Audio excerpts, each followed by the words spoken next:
오늘 여러분들과 함께 나눌 말씀은 말씀의 제목은 계집아입니다. 열왕기하 5장 1절로 3절입니다. 잘못 들었으면 3절에 있는 말씀을 먼저 읽어드리겠습니다. 열왕기하 5장 1절로 3절입니다. 아람 왕의 군대 장관 나아만은 그 주인 앞에서 크고 존귀한 자니 이는 여호와께서 전에 저로 아람을 구원하게 하셨습니다. 저는 큰 용사나 문둥병자더라. 전에 아람 사람의 떼를 쥐어 나가서 이스라엘 땅에서 작은 계집아의 하나를 사로잡음에 저가 나하만의 아내에게 수종들더니 그 주모에게 이르되 우리 주인이 사마리아에 계신 선지자 앞에 계셨으면 좋겠나이다. 그가 그 문둥병을 고치리이다. 아멘. 신문을 보다가 제 눈을 끄는 것이 있었어요. 한 기사가 있었습니다. 거기에는 사진이 나와 있었어요. 많은 조문객이 나와 있었는데 거기 보면 한경직 목사 장례 이후 가장 많은 4,000명의 조문객이 몰렸다. 근데 이 사람이 누구냐 하면요. 죄송합니다. 제가 이걸 가지고 있는데 33세 된 안수현이라고 하는 청년입니다. 2006년에 숨을 거뒀는데 기사는 2013년에 나왔어요. 그 기사 내용은 이렇습니다. 33년 된 이 청년 안수현 씨인데 그 기사 내용은 이래요. 사람들은 일명 그를 그 청년 바보 의사라고 불렀다. 자기 것을 챙길 줄 모르는 그에 대한 답답함과 미안함이 담긴 말이다. 그는 자신의 돈과 시간의 대부분을 남을 위해 썼다. 돈이 없어 검사를 받지 못하는 조선족 할아버지의 검사비를 대신 내주고 집과 교회 거리가 멀어 차를 타기 위해 예배 중간에 나가야 하는 후배의 운전사를 자청했다. 밤이면 병원을 돌며 맡은 환자들을 붙잡고 조용히 기도했다. 소망이 없다고 생각하며 시리에 빠진 암 환자들을 찾아가 말동무가 되어 주었다. 손에는 늘 책과 찬양 테이프를 가지고 다니며 환자 그리고 환자 가족들에게 필요하다 싶으면 선물했다. 그리고 가난 말기 환자에게 예수님을 전하고 영접 기도를 했고 아멘이라고 대답하던 환자의 음성을 들으며 조용히 눈물을 흘렸다. 2003년 군의관으로 입대한 후에는 병사들의 친구로 지냈다. 영창을 방문해 일일이 책 선물을 했다. 군의관 신분상 유격 훈련 등을 하지 않아도 됐지만 병사들과 함께 행군을 하고 그들과 어울렸다. 그러던 중 예기치 못한 병이 그를 찾아왔다. 유행성 출혈혈로 갑자기 쓰러진 후 약 한 달 만인 2006년 1월 5일 청년 의사는 세상을 떠났다. 당시 그의 나이 33이었다. 조문객들 중에는 병원 매점 아주머니, 구두 닦는 아저씨, 방사선 기사 등이 있는데 모두 안씨가 베푼 사랑을 받은 사람들이었다. 특히 구두 닦기 아저씨는 청년 안수현을 의사이면서도 늘 90도로 인사하던 겸손한 사람으로 기억했다. 어떤 이들은 안씨가 좋은 학교를 졸업해 의사라는 좋은 직장을 가지며 탄탄대로의 삶을 살았다고 생각할 수도 있다. 그러나 그의 실제 삶은 이와는 거리가 멀었다.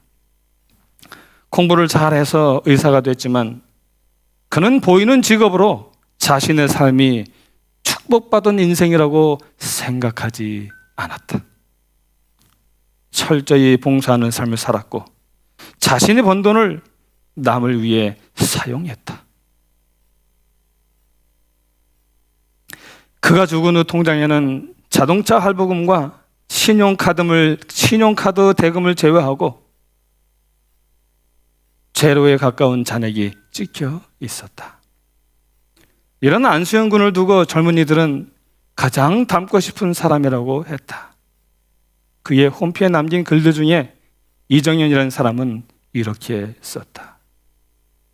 예수님을 닮은 사람, 예수님의 흔적을 지닌 사람, 예수님을 생각나게 하는 사람.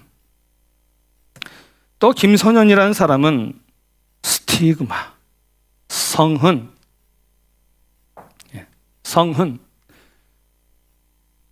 거룩한 흔적, 이곳에, 그리고 이제 우리들 마음속에 남아있다.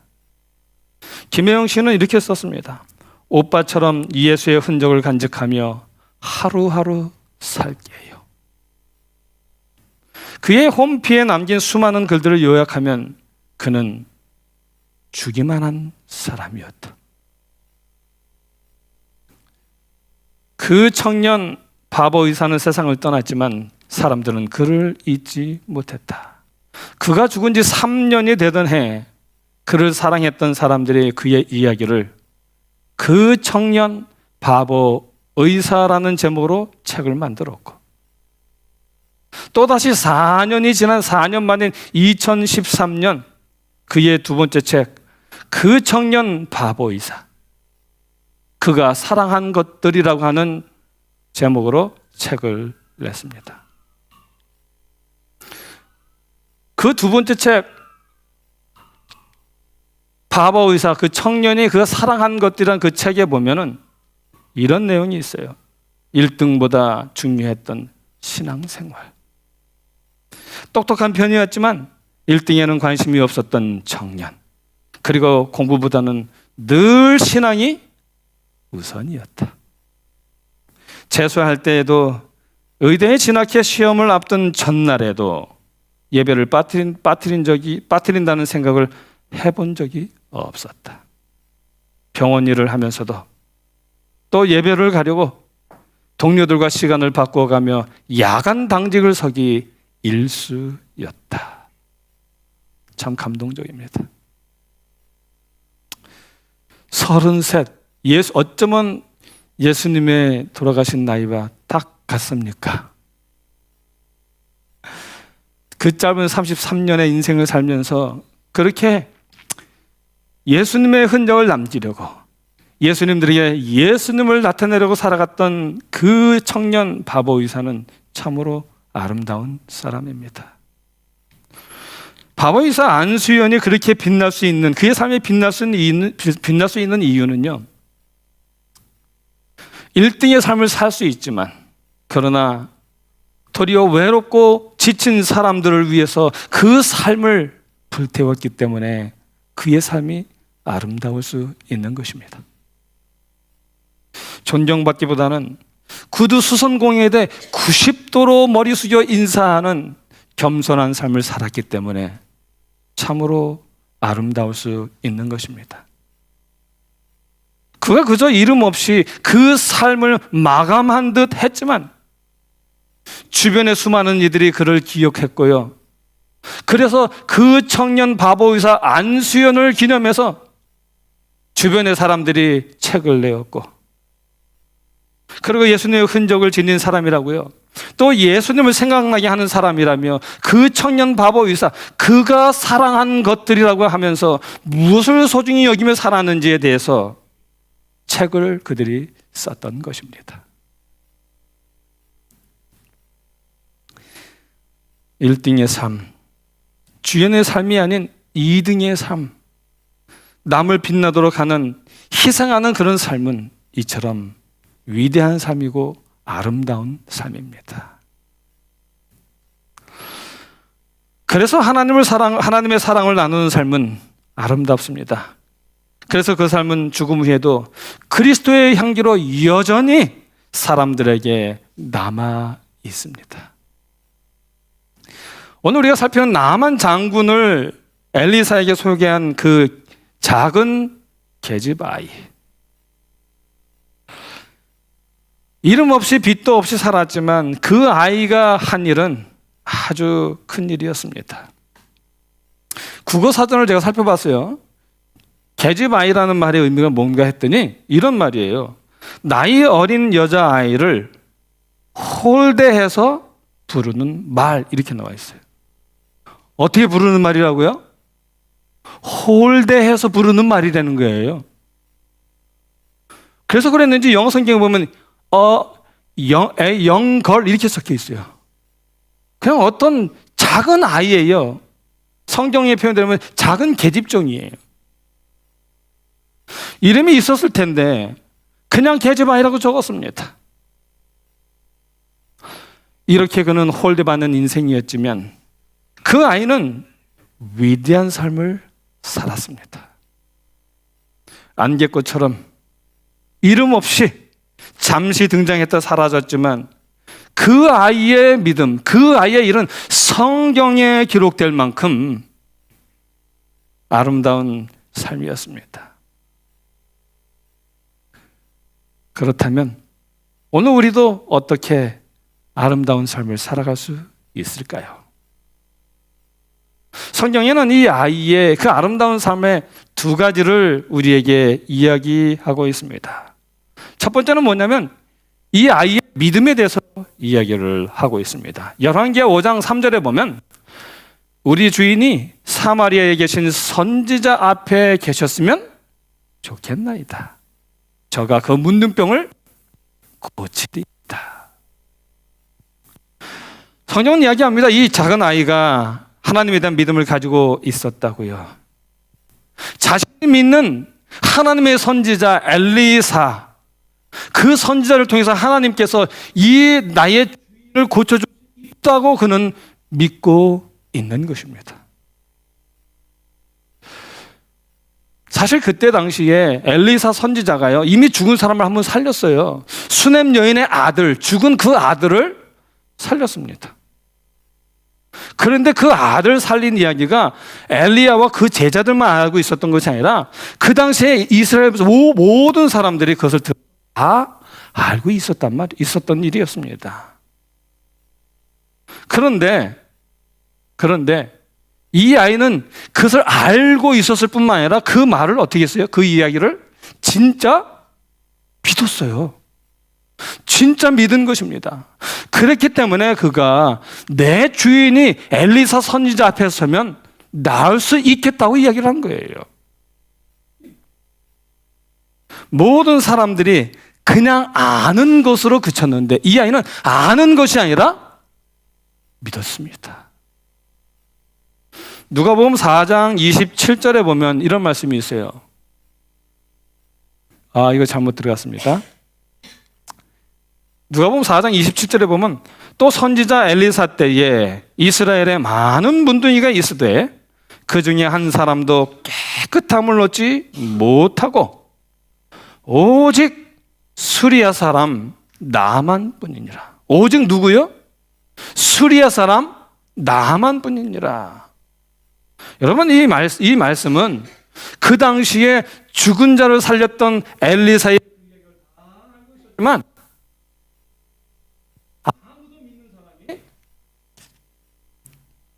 아무도 믿는 사람이 없었다는 것입니다.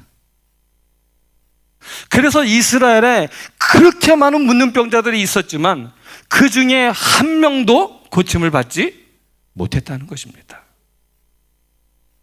그런데 엘리사 때에 문둥병 고침받은 딱 한 명이 있어요. 한 사람이 있어요. 그 사람이 누구였어요? 이방 사람, 아람 사람 또는 수리아 사람이라고 말하지요. 나만 뿐이었어요. 아니 어떻게 엘리사 선지자가 살고 있던 이스라엘 경내에 있는 문둥병자는 한 명도 낫지 못하고 어찌 저 멀리 떨어져 있는 아람에 있는 나만이라고 하는 사람이 고침을 받았겠습니까? 그 이유는 이스라엘에 있는 사람들은 아는 것으로 그쳤지요. 그러나 이 아이는 어떻게 했어요? 그것을 믿었어요. 그 아이가 믿었기 때문에 그 믿음으로 인하여 나만 장군이 나음을 입었다라고 누가복음 4장 27절은 말하고 있는 것입니다.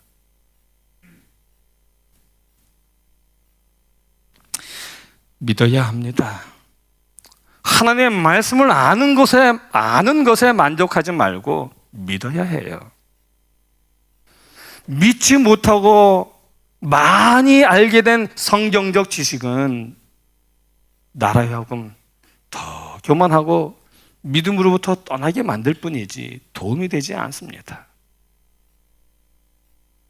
아는 것만큼 믿어야 해요. 그래야 내 믿음이 살아납니다. 그래야 하나님이 내 하나님이 되시는 것입니다. 이스라엘의 하나님, 야곱의 하나님이 아니라, 이삭의 하나님이 아니라 나의 하나님이 되셔야 하는 것입니다. 야곱의 기도를 보면요, 야곱이 기도할 때 자기 할아버지 아브라함의 하나님, 자기 아버지 이삭의 하나님 이렇게 기도를 해요. 그런데 그가 경험한 뒤로는 그렇게 하지 않습니다. 왜요? 그분은 이제 누구의 하나님이시니까요? 나의 하나님이시니까요. 오늘 우리에게 있어서요, 내가 그동안 배우고 듣고 했던 그 모든 것들이 그 하나님이 나의 하나님이 되게 하는 믿음이 되어야 합니다.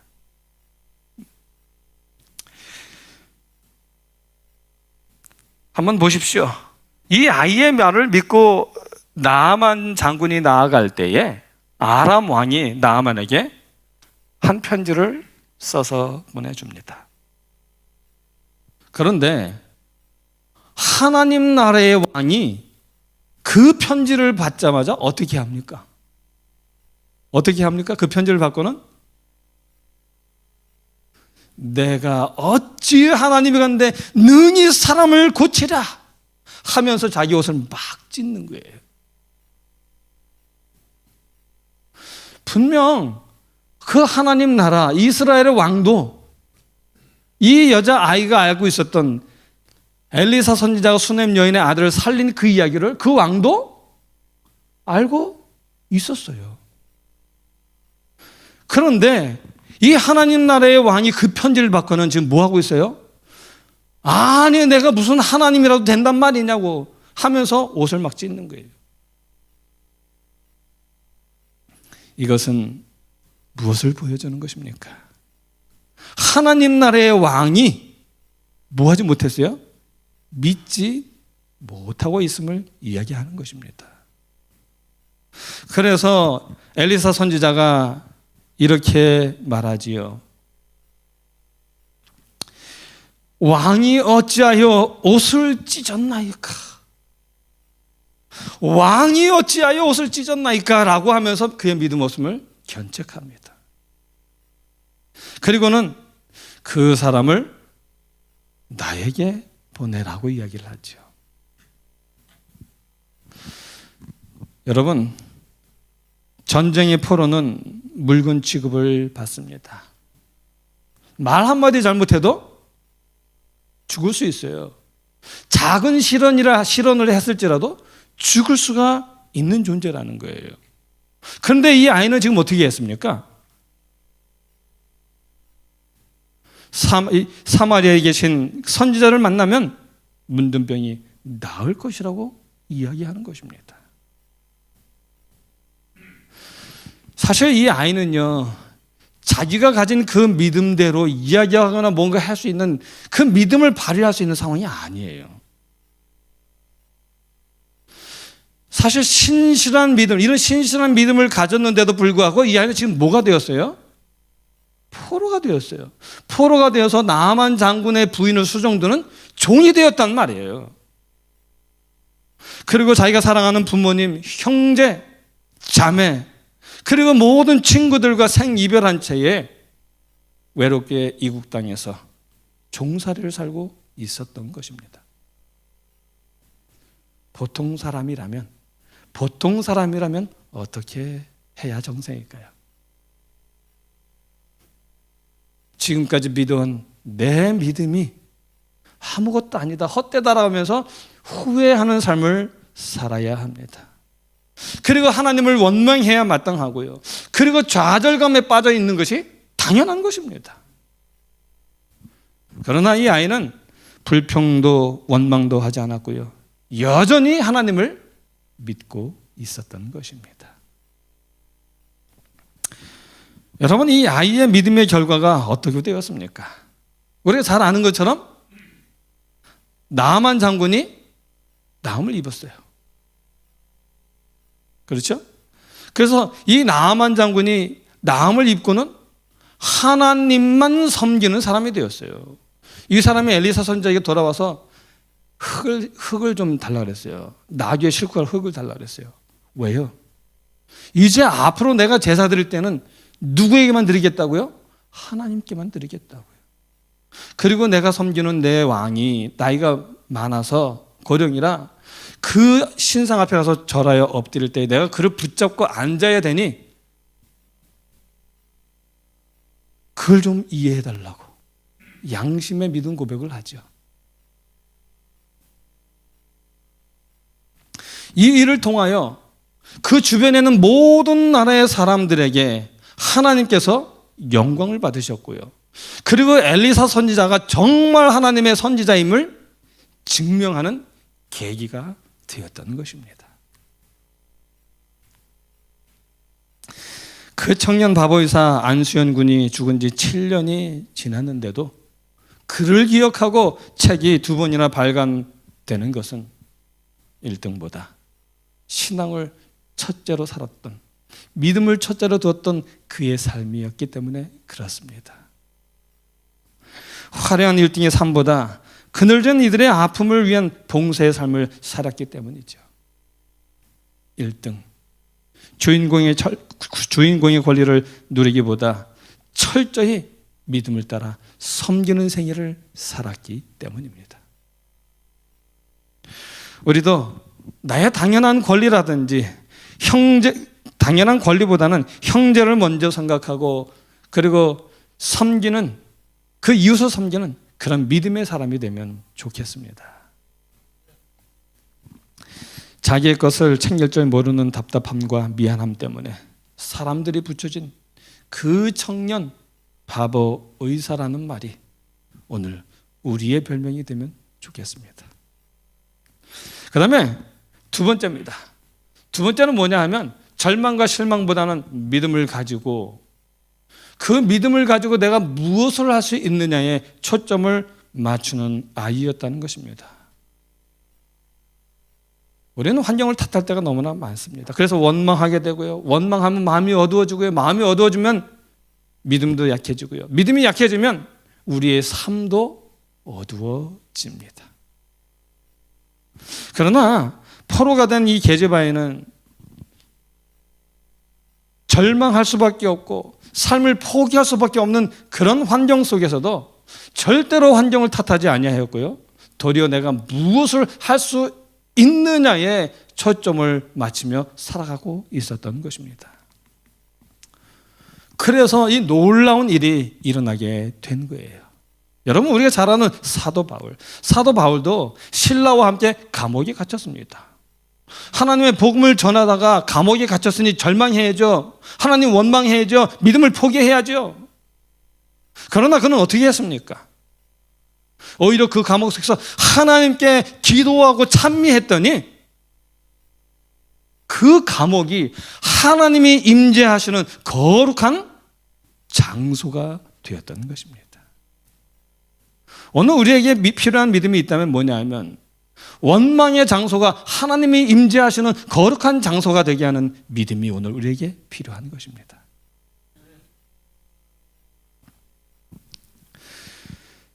사도 바울이 기도하고 찬미했더니 옥토가 움직였습니다. 문이 열렸습니다. 거기에 안에 있는 그 모든 사람들의 메인 것들이 다 풀렸습니다. 그리고 바울은 이 기적의 순간에 자결하려는 감옥 간수를 살리고요. 그에게 복음을 전해 주었고요. 그러므로 말미암아 그의 모든 식구들이 다 침례를 받고 믿는 자들이 되었습니다. 그리고 더 놀라운 것은 그러므로 인하여 그곳에 하나님의 교회가 세워졌다는 것입니다.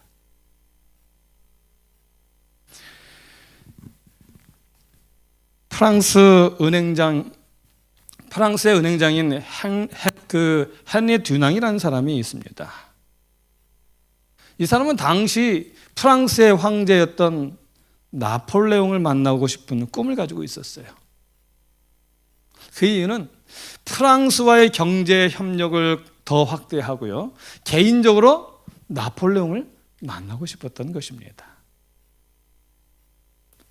그런데 그러던 차에 그가 스위스의 경제 사절 임무를 맡게 되어서 프랑스로 가게 되었습니다.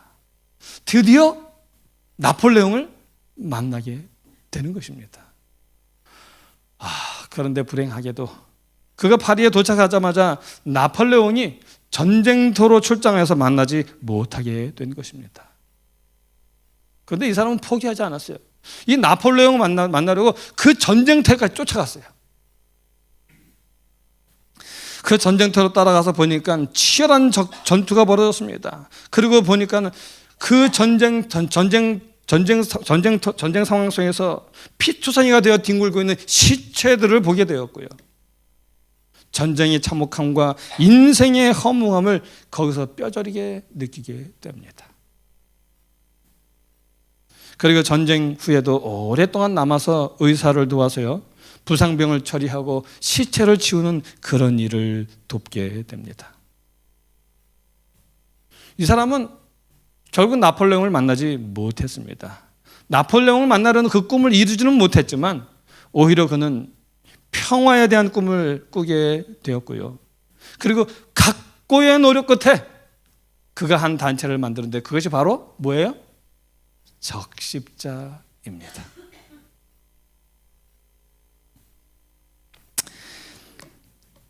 이루지 못한 꿈 때문에 좌절하지 않고 오히려 그 상황에서 무엇을 할 수 있는지를 생각하였을 때 그는 오히려 더 위대한 일을 이루는, 세상의 아픔을 만져주는 그런 위대한 사람이 되었습니다.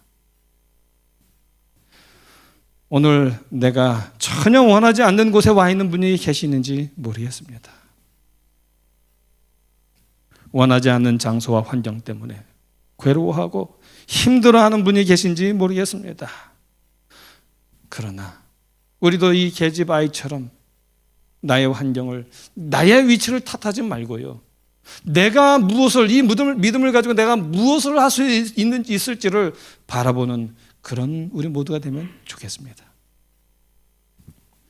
오히려 바울처럼 찬미하고 기도함으로요, 내가 있는 그곳이 하나님 임재하시는 거룩한 곳이 되게 하면 좋겠습니다.